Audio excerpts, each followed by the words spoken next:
தமிழக வெற்றி கழகத்தினுடைய இந்த தகவல் தொழில்நுட்ப அணியினுடைய ஆலோசனை கூட்டமானது சென்னை சோழிங்கநல்லூரில் இருக்கக்கூடிய தனியார் மண்டபத்தில் நடைபெற்று வருகின்றது. இந்த ஆலோசனை கூட்டத்தில் கட்சியினுடைய பொதுச் செயலாளர், தேர்தல் பிரிவு மேலாண் பொதுச் செயலாளர் உள்ளிட்ட பல முக்கிய நிர்வாகிகளுடைய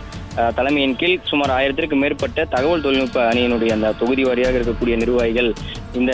ஆலோசனை கூட்டத்தில் கலந்து கொண்டனர். அந்த வகையில் தற்போது இந்த கூட்டத்தில் பேசிய தேர்தல் பிரச்சார மேலாண் பொதுச் செயலாளர் ஆதவ் அர்ஜுனா, தமிழக வெற்றி கழகத்தில் இருக்கக்கூடிய அதாவது நிர்வாகிகளுக்கு இடையே இருக்கக்கூடிய அந்த பிரச்சனைகளை மேலிடத்தில் சொல்வதற்கு தனியாக ஒரு செயலி ஒன்றை உருவாக்கி இருப்பதாகவும், அதன் மூலம் அவர் நமக்குள் இருக்கக்கூடிய அந்த பிரச்சனைகளை தீர்வு காண நடவடிக்கை எடுக்கப்படும் என்று இந்த கூட்டத்தில் தெரிவித்திருக்கின்றார். அதாவது தமிழக வெற்றி கழகத்தினுடைய அந்த நிர்வாகிகள் மேலும் கட்சியின் மேலும் இருக்கக்கூடிய அந்த குறைகள் இருந்தால் அதை வெளியில் குற்றம் சாட்டி கொள்ளக்கூடாது எனவும், அதே போன்று பிரச்சனைகள் இல்லாத கட்சி எந்த கட்சியும் இல்லை எனவும், பிரச்சனைகள் அப்படி ஏதாவது உங்களுக்கு ஏதாவது பிரச்சனைகள் இருக்கின்றது என்றால் அதை அந்த செயலி வாயிலாக தெரிவிக்கலாம் என்றும், உடனடியாக அந்த செயலியின் மூலமாக அந்த பிரச்சனைகளுக்கு தீர்வு காணப்படும் எனவும் நடவடிக்கை எடுக்கப்படும் எனவும் அதை தெரிவித்திருக்கின்றார். அதே